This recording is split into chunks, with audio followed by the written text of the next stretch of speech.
আজকে চলে গিয়েছিলাম ভাঙড় মহাবিদ্যালয় 2K25 আনন্দলহরী অনুষ্ঠানে এবং অঙ্কুশ সুপারস্টার আমাদেরকে দেখে এরকম ভাবে একটা রিয়াকশন মারলো। ভাঙড় কলেজে এরকম ফার্স্ট টাইম একটা হিস্ট্রি হয়ে গিয়েছে, এত মানুষের ভিড়। তার কিছুক্ষণের মধ্যেই চলে আসলো অঙ্কুশ সুপারস্টার। আর প্রত্যেক বছরের থেকে এই বছরটা যেন মানুষের ক্রাউডটা প্রচন্ড বেশি। আর সত্যি বলতে ভাই আমরা এখানে দাঁড়িয়ে দাঁড়িয়ে কনফিউজ হয়ে যাচ্ছিলাম যে এত মানুষের ক্রাউড কিভাবে ভিআইপি তে যাবো। প্রচন্ড প্রবলেম ফেস করে ফাইনালি ভিভিআইপি তে এন্ট্রি মারলাম। লাস্ট পর্যন্ত ভিভিআইপি তে সিট ছিল না, ভিআইপিটা হলো। এই সাইডে আমার তোমার সকলের প্রিয় সুপারস্টার অঙ্কুশ হাজরা স্টেজে পারফর্ম করছে। স্টেজে আসতে এমন একটা গান করছে সেই পুরোনো দিনের কথা মনে পড়ছে।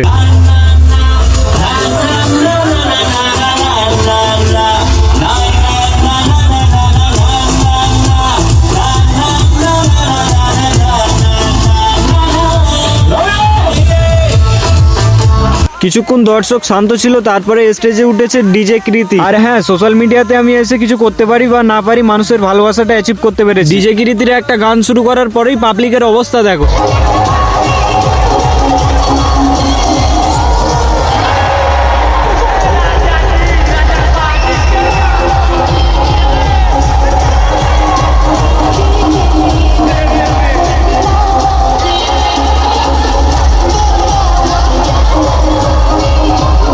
কিছুক্ষণ ওইসব দেখার পরে ফাইনালি ফাংশনটা শেষ করে দিল। যাই হোক, তারপরে মোটামুটি বাড়ি আসার উদ্দেশ্যে রওনা দিয়ে দিলাম। আর হ্যাঁ গাইস, একটা রিকোয়েস্ট, ফলো অ্যান্ড সাবস্ক্রাইব করে দিও। টাটা।